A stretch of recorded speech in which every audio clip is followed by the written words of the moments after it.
Hi, everybody, and welcome to the first of two lectures that I'll be doing. They'll be in two separate files to make it easier for you. This week, we're covering two different chapters. We're covering chapters 13, which is on adoption, and then chapter 16, which is looking at same-sex parenting. So when I first started preparing for this lecture for this semester, I realized I don't feel like adoption is an area that I have a lot of knowledge on. It's one where if I didn't take the time to look into the research literature as I did over the past few days, I wouldn't be able to do too much beyond just what's in the book. And so since I did spend the past few days looking at research and kind of reading up on adoption, I am going to do a bit of a departure from what would be found in the book, and I think that can be more enriching and more interesting for you than just what would be a recapitulation of what can be found in the book already. So to that end, the slides are relatively brief, but I'm going to be asking questions that are not directly on the slides. I will do my best to make sure that I let you know whenever I'm doing one of those questions. And the reason for that is to, one, ensure that people are watching the videos and answering the questions and not just, skimming through the slides and trying to find what the answer is without really watching the video. And then two, I think that it's important to be able to look at the first-hand research literature and see what it says. And so I wanted to highlight some of the most important findings and make sure that you paid attention to them by asking questions about them. So with that said, let's get started. There's a lot of, adoption is a huge topic. At first, I didn't know what I was going to say or what I was going to focus on, but as I delved into the literature, I realized how much there is on adoption, how many different things you can cover, that you could honestly spend, easily 3 or 4 hour-long lectures going over adoption. We won't be doing that. We'll just be doing a short 15 to 20-minute lecture on it today, covering some of the most, to me, interesting and relevant points of adoption. So we'll be covering some of the social changes that have happened in the past 50 years or so surrounding adoption. We'll be looking at what are the outcomes of kids who are adopted compared to their peers who do not get adopted. We'll be reading a really interesting article that's called Adoption as an Intervention, seeing how effective is adoption. And then we'll also be delving back into the nature versus nurture debate, saying, if you have an adopted child, that means that the parent likely has no biological relationship to the kid unless they adopted somebody from their family, which is actually pretty common. But if it's a non-relative adoption and there's no biological relationships, when you start studying adoption and parenting, you're able to really isolate what is the effect of parenting itself above and beyond any genetic similarity between parents.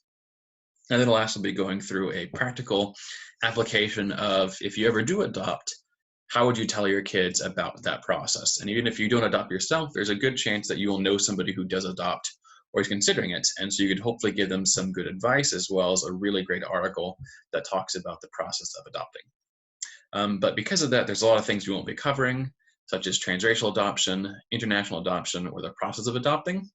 These things will come up in part, but we won't go into full depth on them.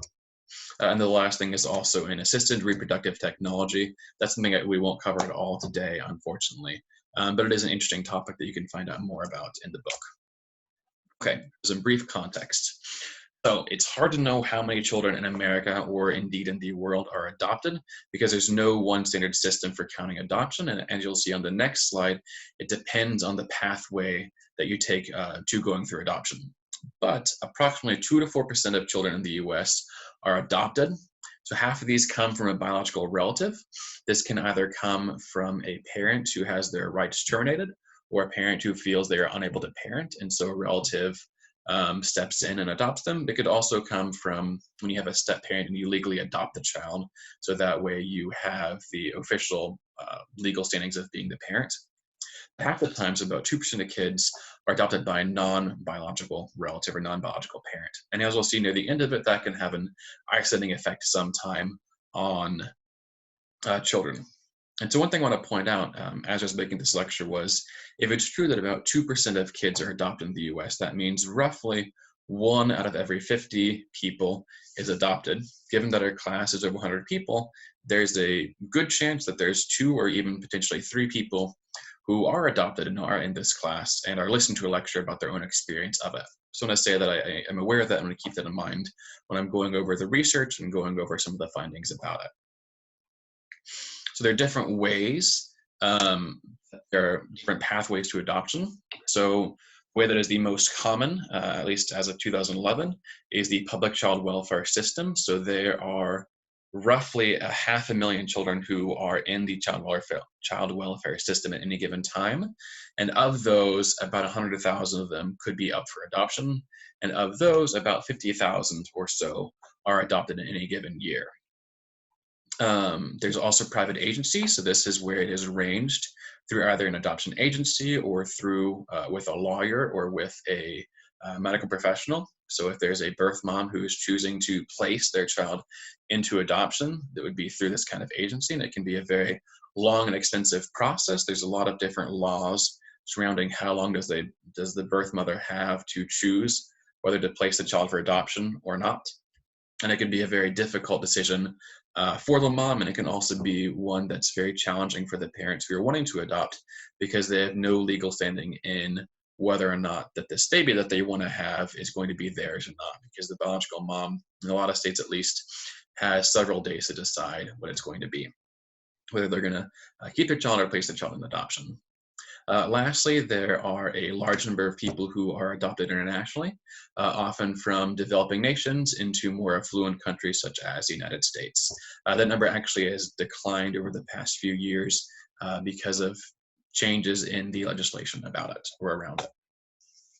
Okay, so historically, most adopted children came from women who were single. So if you've ever seen Call a Midwife, which is a show on Netflix my wife really likes, they actually go through this a few different times where somebody gets pregnant and then they're deciding whether or not to place a child for adoption, because back in the 1950s or so when the TV show takes place, that was a very frowned upon thing to happen. Nowadays, it is much more common. It's not as seen as bad as it was back then, in part, I think, because research has found that whether you're a single mom or a single dad, whether you're gay or straight, or in a heterosexual married couple, what really matters is how you parent, not the structure of the family that you're in. But so anyway, so there were a lot of changes because as abortion became legalized and also there's access to greater contraception, the number of children who were going up for adoption decreased, which is what led to a rise in international adoptions as well, and what also led to there being higher levels of open adoptions. Part of the rationale was hoping that by allowing open adoptions, because previously it was a very closed off process, which means the birth mom would, back then they would say, give up the child for adoption, and then the kid may not know they're adopted. The kid may not ever meet their biological mother or their biological family. It was in the 1960s during the beginnings of the human rights movement that people had this change saying that everyone has a right to know what their biological background is. That can have a lot of implications for your medical history or the potential for psychopathology or mental illnesses or substance use disorders, as well as just to be important for knowing who you are and your background and where you came from. So there's a big pull to have open adoptions. Part of it came from human rights, and then part of it also came from hoping that by having an open adoption, their birth mom could maintain a relationship with their child that would increase the number of women who would choose to adopt. However,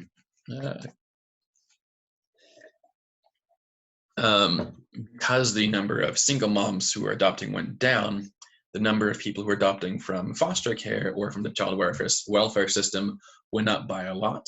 And so the children are more likely to be older.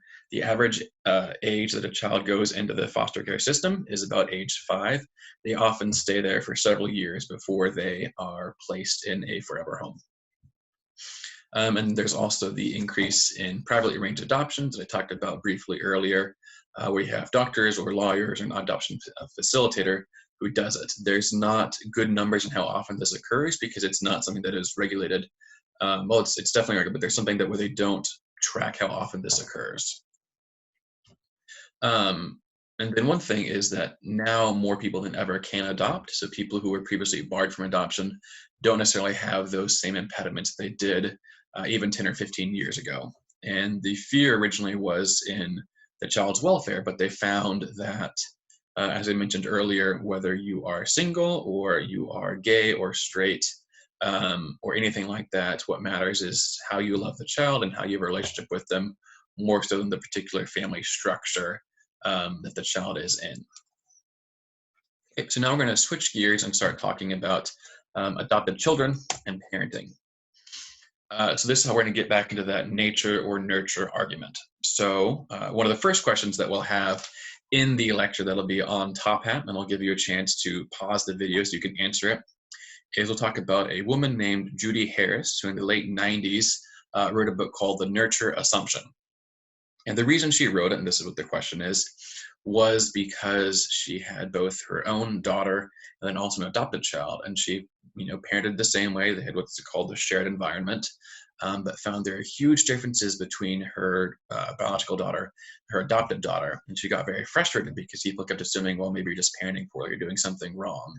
And she started delving into literature and wrote this book saying that parenting really doesn't matter all that much. What really matters are the genes. What really matters is your biology. And so from that came a ton of different research looking at, is that true? How much does biology matter? How much does parenting matter with it? And so we'll look at one article that addresses this with it. But so the question is, why did she write the book? And the reason was her own struggles with an adopted child that she had. Then other things we're going to look at by looking at some of the literature are how do children who are adopted fare compared to those who are not adopted, and then specifically looking at adoption and attachment, and then whether or not parenting matters. So with that, we're going to jump and switch over to the first article I want to show you guys. So this came from, I don't know how to pronounce his name, but Marinus van Ijerdum. He has been featured in the book several different times. He is one of the gurus of attachment theory and has done research for decades looking at it. So this is a study he did. It's a meta-analysis, means it's a study of studies. So they're compiling all the results from a ton of different studies with thousands of kids to see what is the overall effect. So it's titled Adoption as Intervention. So it's the idea that by placing a child in adoption that would have been previously in a more difficult situation, does that help for what's called catch-up, because children who are in an institutional setting are often smaller and have more developmental difficulties. So is there catch-up for physical, social, emotional, and cognitive development? I'm not going to go through the whole article. I'm just going to show some of the interesting findings from it. So, Marinus van Ijerdum is an attachment person. I thought we'd look at attachment. So there was this idea that he's addressing in this article that children who are adopted may be more difficult to parent, that they've gone through a lot of traumas, that they might have gone through really difficult backgrounds that's going to affect them. And then other research or other ideas from attachment theory saying that first year of life is essential for forming a secure attachment. And so if you don't have a good first year of life, what does that mean for the implications of your development? And so what Van Ijerdum did was looking at different studies to see how often there is a secure attachment. And so what they found can be summarized in this little graph right here. So it's a little bit complicated, so I'll try to explain it slowly, in part because there'll also be a question on this part of it. So looking at attachment security, so you can see that this dark one is looking at the past peers. And so you can see this is the effect size, that for children who are adopted, they are much more likely to develop a secure attachment compared to their peers who remain in an institution. So I think these studies were looking at children who were in an institutional setting, so they were placed for adoption very early in their life as infants. And so compared to somebody who was in a foster care system for the first year of life versus somebody who gets adopted at some point in that first year, there's a huge increase in children who have a secure attachment when you compare to the past peers. However, if you're looking at a community sample, so you're saying adopted children versus kids who live with their biological parents, they're actually less likely to have a secure attachment compared to their current peers. So you can specifically see this in the numbers over here. So saying that about 45% of the children are securely attached, and that is who are adopted, and that is compared to 67% of children in a community sample. So about 2/3 of kids in a community sample are securely attached, as opposed to less than half. And that's when you're comparing community sample or biological children to their adopted counterparts. But the opposite that you find is you compare to kids who are placed for adoption versus kids who are not placed for adoption, you see this huge increase in attention security. And then across this, you can also see that there's a huge difference in height for children who are adopted. So height does not seem like an important indicator, but it actually can be because it's a signifier of your nutritional levels. It can be a signifier of just how healthy your environment has been. So you can see this huge protective benefit of adoption for height, for attention security, and then also for IQ as well.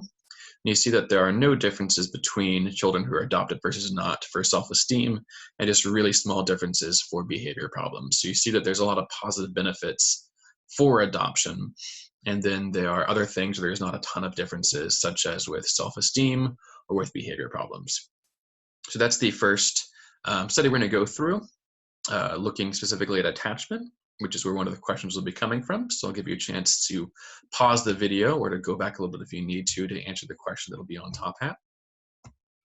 The next thing we're doing is a study that followed children who were placed for adoption, so 160 of them, for about 14 years until they were adolescents, to see how does parenting, both early parenting before they're adopted and then parenting after adoption, affect their growth and their development.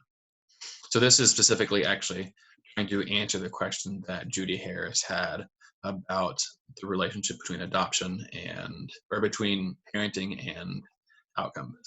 So one thing they were looking at was what is most important. It's most important what happens in that first year of life, the idea from attention theory that your first year is the most important part, or is it what matters, in the current environment? And so what they found was that it's a bit of both. So they found that if you claim that only early childhood experiences matter, that wasn't supported by their data. But if you also claim that the unique influence of current experiences is matter, that was not also found. What they found was that it's both of them that matter. And so their conclusions of here is, so contrary to the view that home environment has no predictable effects on children's social development, and that's the Judy Harris book, the results show that parenting does matter. Adoptive parents influence their adopted children's social development. Talk about how temperament, so biology, does play a role, but that early parent-child relationships don't determine in a direct way social development, but do provide the basis for later social development through the influence of earlier social development. That's a complicated statistical analysis they do called mediation to look at that. But it's showing that adaptation is a product of both developmental history and the current circumstances. So the idea that parenting does matter, even in the context of adoption. Okay, and then what we'll be ending on for this is looking at how do you tell a child about adoption. So many years ago, there was the idea, I think a lot of parents were anxious about telling their child, so they'd wait until they were older, and it was not uncommon for people to find out they're adopted when they're adolescents or even when they're adults, and they've never found that out.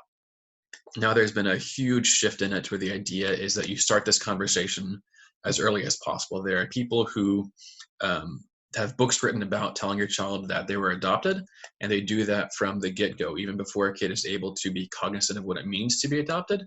They're having that conversation about it. And so I put these on here just as a quick reference for it, but what I want to go through is an article on this. I'm going to post this online. This is by Brodzinski, who is one of the biggest authors and researchers on adoption and outcomes of it, or on working with children who are adopted. So what he does in this article is he goes through and talks about how do you tell kids about whether they're adopted from the preschool age all the way on to adulthood. And how do you share it in a way that's developmentally appropriate? So for preschool kids, they just have this, what they call the language of adoption, which means they learn to talk about being adopted, but they don't really understand what that means. So he gives an example of a little girl, a 4-year-old, and how she is describing what it means that she's adopted. But when she's pressed about it, how did the doctor make you adopted? She said, I don't know. So they know that she knows she's adopted, but doesn't really know a ton about it. And so he says that people need to be aware of this and encourage kids to be curious and not cut off the conversations early on based on misunderstandings. So you've got 2 older kids who are 8 or 9. They're starting to be old enough to realize that things could have been different. And so, for example, their capacity for problem solving becomes more sophisticated, leading them to realize that birth parents may have had other options other than placing their baby for adoption, which can lead to there being some anger. So this child was talking about how I can't really understand how she could give up her own baby, even if she was poor. I don't think most poor people do that. It just makes me mad to think that she wouldn't want to keep me. So they're getting to be older, and they might start expressing some frustration or anger at their experiences. And as he describes later on, a lot of parents get anxious about that, and they might want to try to whisk it under the rug. But what he argues is it's much better just to let a child express and experience that frustration and to normalize it and say it makes sense you're angry, makes sense you're mad, to help them kind of work through those emotions. And so I'm not going to go through the whole article because I'll put it online for you. It talks about adolescents and how they are able to compare themselves to their friends, and they might start wanting to look for their birth parent, might wondering about more of their own biological family. They might say, I know I've got two families then. That means I've got potentially other siblings who are alive, or I have other family members in my biological family. He talks about the role of loss. So the role of loss is what's called ambiguous loss, where the person is gone, but they're not completely gone because you may be able to reach them potentially. So it's not like death where it's just completely the end. Instead, it's something where you have that ambiguity surrounding it. So I'm going to scroll to the very end. And here's the summary of what he saw as guidelines for discussing adoption with children. And so adoption is a process, not an event. It's not where you have a sit-down, one-time conversation like the birds and the bees back in the day. And instead, it's something that happens and is an ongoing conversation that you do. And it's not just a process of talking to the kids where you give them information and say, here it is. It's a dialogue. Let the kid have a conversation with you about it. Normalize their curiosity and make sure that the information you have is reasonably accurate. And then he goes on, telling it earlier versus later, be emotionally present. I think this is one of the most important ones. He has a great point that parents are great advice givers, but not the best at listening. I've seen so many parents who might know what their kids should do and might say, here's what's the right course of action, but they aren't good at just being there emotionally for their kid and helping the kid on their own figure out what they want to do. And so he goes through and talks about a lot of different things that I'm not going to go through in deep discussion, but one, if I can find where he puts it, is talking about the importance of validating the child's heritage. So there are a large number of kids who are in transracial adoptions, and it's something that at one point was a really controversial thing, but has now become more and more common. There's a large number of kids who are African American or Latino and are adopted by a European or a white family, European American or a white family. And so back in the 70s and 80s, there was this push to do colorblind parenting and say race doesn't matter, just raise them just to be a person.